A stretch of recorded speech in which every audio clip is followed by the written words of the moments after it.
Estos temas. Estamos en comunicación con Cristian Castillo, dirigente nacional del PTS. Buenos días, Cristian. Hola Leo, hola Lucia, ¿cómo están? ¿Cómo ¿Qué andás, tal, Chipi? Chipi? Bueno, charlábamos ahí desde que arrancamos el programa, estábamos viendo uno de los temas importantes de la semana, antes de meternos en esto que comentábamos de la izquierda, y tiene que ver con la gira del G20, ¿no? Alberto Fernández estuvo, se reunió con Georgieva. Bueno, hubo algunas definiciones respecto de algunos objetivos que fue a buscar el gobierno. ¿Qué alcance le ves a estos encuentros antes de meternos en el tema de oficialismo, izquierda, dónde van esos votos? Bueno, no, las cumbres no es que resuelven muchas cosas, ¿no? Ujú. Son más bien un faro de presentación para hacer política de los distintos estados. En el caso de Argentina, lo que el gobierno presenta como un logro, que es que en la declaración final del G20 se plantea que no hay que pagar las sobretasas de los préstamos del FMI, que es algo que se cobra cuando un país recibe un crédito superior a la cuota parte que tiene en el fondo. Eh, en realidad es una migaja respecto de lo que el gobierno ya viene pagando y de lo que tiene por pagar, ¿no? Porque se calcula que se ahorrarían unos 10 mil millones de dólares en 10 años y es casi equivalente a lo que el gobierno pagó en estos 2 años, ¿no? Entonces, verdaderamente lo que presentan como una gran conquista es algo muy limitado, ¿no? Desde ya que es una cuestión totalmente injusta, ¿no? Que se cobren esas sobretasas, pero independientemente de esto es un logro muy menor y la reunión bilateral con Biden no la tuvo, solo una foto en un pasillo y tampoco se pudo reunir con el Papa Francisco, que era otro objetivo que el Ujú. gobierno en parte se dio, aunque era muy previsible que esa reunión no se diera por el momento preelectoral, ¿no? Entonces, creo, digo, lo que tiene es ese argumento que van a esgrimir, y ni bien pasada la cumbre del G20, ya empezada está la cumbre sobre el cambio climático en Glasgow, y donde es muy significativo que el gobierno fue a presentar que el agronegocio no tiene nada que ver con esto, ¿no? Por eso fue Julián Domínguez y parte de lo que va a señalar, y bueno, y eso es efectivamente un punto muy criticable. No nos extraña porque es un gobierno que, más allá de los discursos, en ciertos momentos ha beneficiado la megaminería, el fracking, Ujú. eh, y bueno, y el agronegocio, es decir, donde en realidad la política para juntar dólares para el pago de deuda es común tanto a la coalición del Frente de Todos como a la coalición de la derecha, ¿no? En eso no tienen ninguna diferencia fundamental. Y bueno, y por eso digo, no nos extraña, más allá de que el gobierno hace demagogia, por ejemplo, en el spot electoral del sí, del Frente de Todos, de la ley de humedales, que la tienen ellos cajoneados en el Congreso, porque esa ley la enviaron a 4 comisiones para dificultar su aprobación, y de hecho hay una sola que tiene dictamen, y quienes, digo, tienen la posibilidad de haber hecho eso, de haber tenido dictamen, era el Frente de Todos en gran medida, no lo hizo, o haberla hecho entrar por el Senado, donde tiene mayoría, y tampoco lo hizo. Entonces, digo, pura demagogia de un gobierno que no tiene digamos, ningún planteo de crítica a las causas estructurales que están provocando esta crisis climática que vivimos en lo que respecta a nuestro país, ¿no? Ahora, en la cumbre del cambio climático van a tratar de aprovecharlo para tratar de plantear un concepto que tiene lógica, que es que somos acreedores respecto de los países que han generado los mayores niveles de contaminación, para cambiarlo por la deuda, pero lo cierto es que en los estándares locales no hay ningún cambio sustantivo, ¿no? Tal es así, digo, que detrás de los proyectos, como decía antes, megamineros, no es que está solo los partidos de la derecha, sino el kirchnerismo estuvo, y ahora el Frente de Todos está totalmente implicado e imbricado, ¿no? Recordemos, sin ir más lejos, la votación conjunta en la ley 7722 para derogarla en el caso de Mendoza, la ley de protección del agua, donde solo fue un enorme repudio popular el que obligó a recular tanto a radicales como peronistas en la legislatura mendocina, allá por comienzos del gobierno de Alberto Fernández. Claro, y ahora sale el fallo de la Corte, vamos a estar charlando, tenemos ahí algunos audios de Lautaro Mendoza, de Lautaro Jiménez, de senador por el Frente de Izquierda ahí en la provincia de Mendoza sobre este tema, pero nos queríamos meter en esto que apareció el fin de semana también, lo vimos capaz, no sé si llega al nivel de campaña, pero sí se tradujo en algunas notas, gente de los medios, periodistas y demás, esta posible preocupación del gobierno por si hay una parte de lo que considera votantes propios que se están yendo a la izquierda. ¿Esto es así? ¿Qué visión tenés? Bueno, primero no hay votante de una fuerza, hay gente que va a votar y vota Ujú. uno u otro candidato, lo que sí podemos decir que anteriormente habían votado al Frente de Todos o en la elección presidencial. Efectivamente, en las PASO una parte de esos votantes que le dieron la espalda al gobierno se inclinó por la izquierda, otros no fueron a votar, otros votaron en blanco, y otros votaron en forma minoritaria, se fueron algunos a Manes en la provincia de Buenos Aires, alguno habrá ido también a Esper, pero minoritariamente, a Randazzo. O sea, hubo un degradé de donde fue el voto del gobierno. Pero sí es cierto que hay un componente que votó a la izquierda y que probablemente se incremente en las elecciones de noviembre, ¿no? Porque el gobierno, digo, en la elección del 2019 el gobierno fue una aspiradora, digamos, al Frente de Todos fue una aspiradora para sacarse de encima a Macri y desilusionó a gran parte de sus votantes por las políticas de ajuste que llevó adelante durante el proceso de la pandemia. Y la Ujú. excusa del gobierno que, bueno, Macri es un desastre, que bueno, eso fue realidad, o que hubo una pandemia que también fue realidad, pero que no explican la orientación política, económica y social que el gobierno tuvo en todo este periodo. Entonces el gobierno intenta exculparse en esas dos situaciones, pero esto la población no lo ha aceptado, o parte muy importante de sus votantes no lo ha aceptado, ¿no? Que ve que es un gobierno que lo ha defraudado y que mientras los grandes empresarios han seguido ganando y están ganando ahora mucho, el pueblo trabajador ha seguido perdiéndose. El salario está en un cuarto año de caída consecutiva, el gobierno fue responsable de la caída de las jubilaciones, liquidó la movilidad aún antes de la pandemia y luego puso un índice de movilidad que da por debajo de la inflación y ni siquiera quiso votar en el Congreso una cláusula que la propuso Nicolás del Caño de que si el índice de aumento de movilidad da por debajo de la inflación, automáticamente subiría el piso de la inflación, ¿no? De poner un piso. Bueno, esto se negaron los diputados y diputadas del oficialismo. Como ustedes recordarán, en la crisis que se abre después de las PASO, durante esas 48 horas de los ministros renunciantes que no renunciaron, eh, pusieron en evidencia esto que nosotros veníamos señalando respecto del ajuste, ¿no? Los audios de Vallejo, la propia carta de Cristina, tienen que reconocer mucho de lo que nosotros veníamos señalando. Por ejemplo, el presupuesto de ajuste, ¿no? Me da risa en eso que vos comentabas de los periodistas ligados al gobierno que tratan de recuperar parte de ese voto, no nombran la ley económica fundamental del gobierno, que fue el presupuesto de ajuste, ¿no?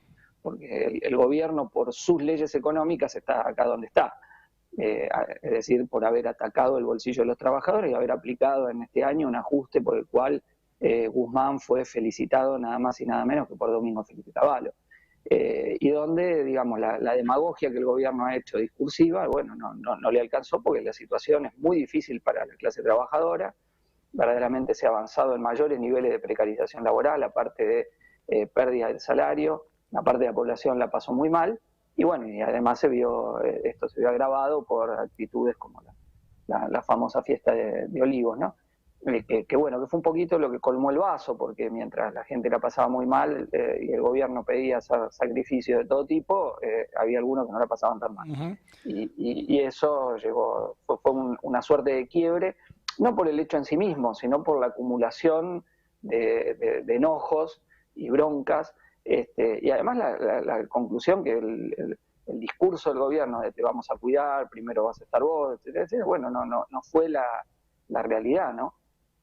Pero digo, más allá de esto, digamos, yo creo que al haberse visto que la izquierda hizo una muy buena elección, fuimos tercera fuerza nacional y en la provincia de Buenos Aires, también hay gente que se anima a dar el paso, ¿no? Porque por ahí nos decían, estoy de acuerdo con sus ideas, los planteos de ustedes están muy bien, son los que defienden a la clase trabajadora, nadie más se para desde ahí, pero ustedes no tienen fuerza, ¿no? Eso por ahí nos ha pasado en distintas situaciones. Y bueno, y al ser tercera fuerza se vio que eso no es así, que hay una izquierda que se ha instalado políticamente, que participa de las luchas de la clase trabajadora, el movimiento de mujeres, las luchas socioambientales, que está ahí, que está en las calles peleando y que utiliza las bancas parlamentarias como una forma de amplificar y favorecer la organización y la lucha extraparlamentaria del conjunto de los sectores populares y de la clase obrera, ¿no? Entonces, yo creo que esa percepción que se ve, digo, en la campaña del Frente de Izquierda, digo, para tomar la provincia de Buenos Aires, hizo una elección muy buena en el segundo y tercer cordón del Gran Buenos Aires, es decir, donde están los sectores más vulnerables, más precarizados de la clase trabajadora, y eso evidencia una cierta ruptura importante de una base que el peronismo pensaba que tenía cautiva y no la tiene cautiva, ¿no? Y además, digo, ha habido un muy buen desempeño en los debates, tanto de Miriam Bregman en la ciudad de Buenos Aires, como de Nicolás del Caño en el debate de la provincia de Buenos Aires, y creo que eso también fortaleció la idea de que el voto a la izquierda es un voto que fortalece la pelea del conjunto de la clase trabajadora, ¿no? Que me parece muy importante de cara a una situación que se viene que no es sencilla, ¿no? Porque después del 14 de noviembre lo que puede suceder, bueno, hay distintos escenarios, distintas hipótesis, pero lo cierto es que sectores del capital especulativo quieren forzar una devaluación y la agenda devaluatoria también está en el Fondo Monetario, ¿no? Porque a nosotros nos discuten, bueno, y si no se paga la deuda, como ustedes dicen, ¿qué pasa? Bueno, primero digamos lo que va a pasar si se paga la deuda. El Fondo Monetario impone de mínima dos condiciones. Una es bajar los subsidios a las tarifas de luz y de gas, lo cual significaría un tarifazo, y otro punto que pone es a cortar la brecha cambiaria entre el dólar oficial y los distintos dólares, el blue, el contado con liqui, etcétera, etcétera. Bueno, pero ¿eso qué implica? Eso implica devaluar el peso respecto del dólar oficial, del precio oficial que tiene hoy el dólar.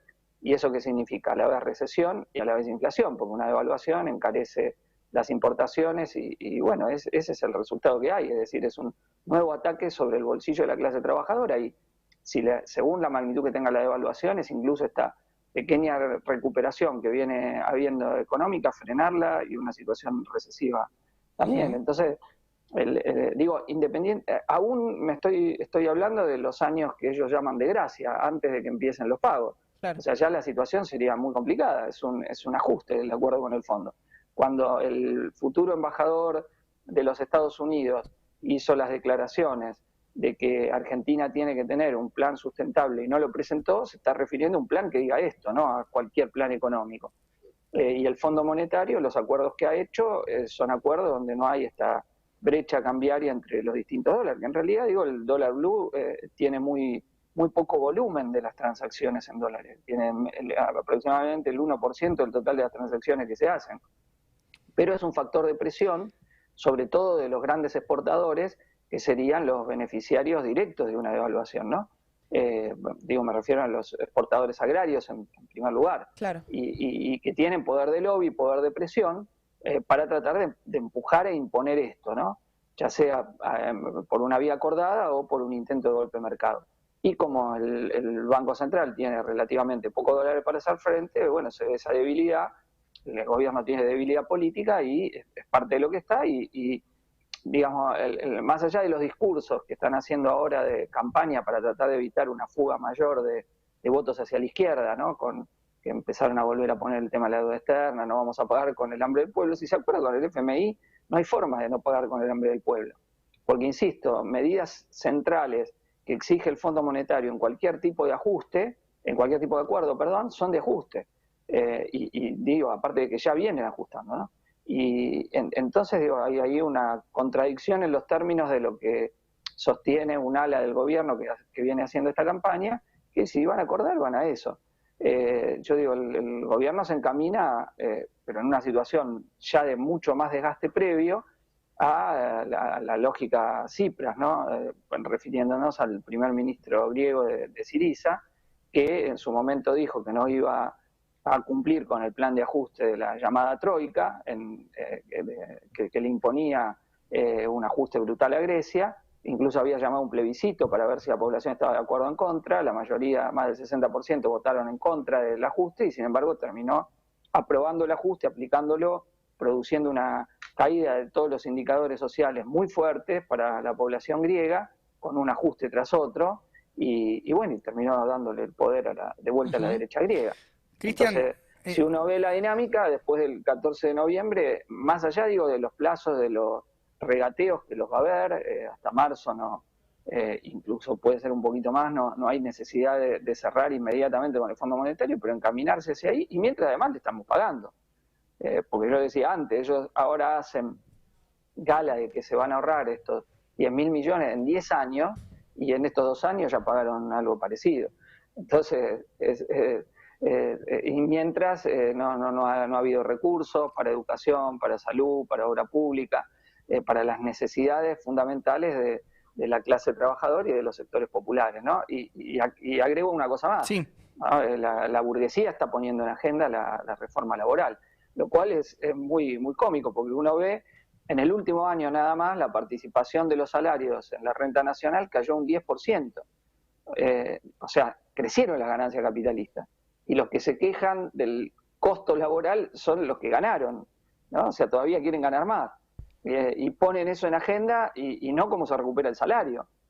Por eso uno de los puntos que estamos señalando en la campaña es un aumento de emergencia que recupere lo perdido bajo Macri y bajo Alberto, de salarios y jubilaciones, junto con lo que ha sido un planteo central de la campaña de Frente de Izquierda y muy bien recibido en la clase trabajadora y sobre todo en la juventud trabajadora, de la reducción de la jornada laboral a 6 horas sin afectar el salario, con un mínimo que cubra la canasta familiar y que permita repartir el trabajo entre ocupados y desocupados, atacando el sobreempleo, atacando la desocupación, atacando la precarización, los bajos salarios, y que, según el cálculo de Pablo Anino y todos los economistas de la izquierda diario, permitiría crear 900.000 puestos de trabajo solo aplicándolo en las grandes empresas, ¿no? Entonces esto creo que es muy significativo porque esta propuesta cayó muy bien. Claro. Y volviendo al tema de la deuda, que completo, digo, porque hay que hacer una lectura, ¿no? Acá desde que cayó la dictadura, la deuda se pagó, se vino pagando, se vino haciendo lo que dicen ahora que van a hacer. ¿Y cuál fue el resultado? La deuda en dólares creció 42 veces desde que asume la dictadura militar el 24 de marzo de 1976 hasta hoy. 42 veces en dólares. Y no porque no se pagó, se pagaron 600.000 millones de dólares y debemos un poquito menos de 400.000 millones. Entonces la política de aceptar los pagos y seguir al país, tenerlo encadenado al mecanismo del sometimiento de la deuda, bueno, nos ha llevado a que en el mismo periodo que cumplimos con lo que quería el fondo, los acreedores y todo, la pobreza crezca del 4 al 40%, que el salario promedio cayera a la mitad, o sea, cada 2 pesos que tenía un laburante en el bolsillo y tiene 1. Entonces ese ha sido el resultado de esto. Mientras los ricos de este país se han llevado al exterior prácticamente un Producto Bruto Interno. Si quieren cobrar la deuda, ahí tienen, que le cobren a los que tienen la plata en los paraísos fiscales, pero no al pueblo trabajador que no tiene nada que ver con haber contraído este endeudamiento, que fue para sustentar la fuga y los negociados de los grandes empresarios, ¿no? Y en este último ciclo de todos los amigos y amigas de Mauricio Macri. Estamos charlando con Cristian Castillo, dirigente nacional del PTS, sobre algunas cuestiones que quedan planteadas para lo que queda de campaña, bueno, y también cuál es la situación, ¿no?, del gobierno, del ajuste en el terreno económico, el problema de la deuda y otras cuestiones. Lu. Sí, bueno, recién comentabas muchas de las propuestas, las más importantes que tiene Frente Izquierda. Quedan 2 semanas para el 14 de noviembre. ¿Cómo ves estos últimos días de la campaña del Frente Izquierda? Mira, hay una tarea de acá al 14 muy importante que es la fiscalización, ¿no? Sobre todo en la provincia de Buenos Aires o en lugares como Jujuy, donde está la posibilidad real de que Alejandro Vilca salga diputado. y bueno, el gobernador Morales no quiere perder un diputado a costa de la izquierda, y bueno, entonces hay que tener un esfuerzo suplementario para tratar de mejorar todavía la posibilidad de fiscalización en todo el país, ¿no? Pero especialmente en Jujuy y la provincia de Buenos Aires, que son los lugares donde sabemos que va a haber una ofensiva para tratar de birlarnos en el proceso eleccionario, parte de lo que estamos consiguiendo en la campaña, ¿no? Y en ese sentido, digo, junto con esto de fiscales, aumentar la movilización por abajo, implicando no solo a nuestra militancia, sino a simpatizantes, amigos y votantes, a quienes están aún indecisos, indecisas, terminen de convencer de la importancia de una buena votación a la izquierda para lograr una bancada de izquierda, de la clase trabajadora, socialista en el Parlamento, que bueno, que va a ser la que va a enfrentar estas políticas. El acuerdo con el FMI lo van a firmar todos, ahí van a tener acuerdo entre las distintas fuerzas, menos nosotros, que vamos a denunciar lo que implica, ¿no? Las reformas laborales, porque, digamos, vamos a esta elección en medio de dos coaliciones electorales que están en una situación crítica y donde cómo se va a continuar el sistema político burgués en Argentina es difícil decirlo hoy. Hay tendencias muy contradictorias, digamos, en las dos coaliciones, no solo en el Frente de Todos, donde, digamos, una parte de los que los constituye ya le votó todo a Macri, entonces eso de que es un modelo distinto, que se lo cuenten a otra persona, porque ya los vimos actuar y hace muy poco, como le votaban todo, empezando por Mansur, que como gobernador de Tucumán era uno de los articuladores de los diputados y senadores del PJ que después votaban las leyes de Macri, ¿no? Como dijo en su momento Emilio Monzó en un reportaje, tenían a los gobernadores peronistas pintados de amarillo, y esa fue la realidad. Entonces, que ahora nos quieran hacer creer que ellos tienen modelo antagónico, si tienen que aplicar un ajuste, no les va a temblar el pulso para hacerlo. O sea, ¿dónde van a estar? ¿Cómo se va a reacomodar mañana? ¿Cómo van a votar? Eso son totalmente incógnitas, ¿no? ¿Cómo se va a recomponer el espacio? Macri y Larreta van a quedar juntos, va a surgir un ala o un bloque de derecha más dura y otro tienden a juntarse más a Larreta. Bueno, está todo abierto, digamos, porque hay crisis en las dos coaliciones, ¿no? No es que los votos que se fueron del Frente de Todos fueron a Juntos por el Cambio, no. Ahí Juntos por el Cambio mantuvo la votación en Provincia de Buenos Aires porque apareció Manes, si no también hubiesen caído. O sea, todavía están presentes los 4 años de lo que fue el gobierno de Macri. Eso no quiere decir que, digamos, tenga ventaja la oposición sobre el oficialismo en lo que, porque bueno, los que están en el gobierno han sufrido más desgaste y tienen contradicciones internas que realmente, que existen realmente, ¿no? Entonces, les cuesta más mantener atado eso que fue exitoso para llegar al gobierno, pero que después, en cuanto a qué proyecto tienen, bueno, ahí todo el tiempo hay idas y venidas, ¿no? Y discurso y bases electorales distintas, ¿no? Que son muy difíciles de compatibilizar. Entonces yo creo que nosotros contrastamos por mantener una coherencia, ¿no? Porque entre lo que planteamos y lo que hacemos no hay contradicción. Y eso es lo que tiene reconocimiento, y bueno, y sobre eso hay que pegar y mostrar la utilidad del voto a la izquierda para poder tener una bancada que va a decir lo que nadie más va a plantear en el Parlamento, siempre al servicio de impulsar y desarrollar la movilización popular y la organización política de la clase trabajadora y también la organización sindical para pelear por recuperar los sindicatos de manos de la burocracia sindical, que es completamente corresponsable de la situación que hoy padece la clase trabajadora. Nos quedamos con esta idea, Chipi, con los desafíos que quedan para la izquierda en los pocos días ya que quedan de campaña, dos semanitas y ya va a ser la jornada de la elección, y te agradecemos por tu tiempo y por la comunicación. No, muchas gracias. Saludos. Gracias, saludos.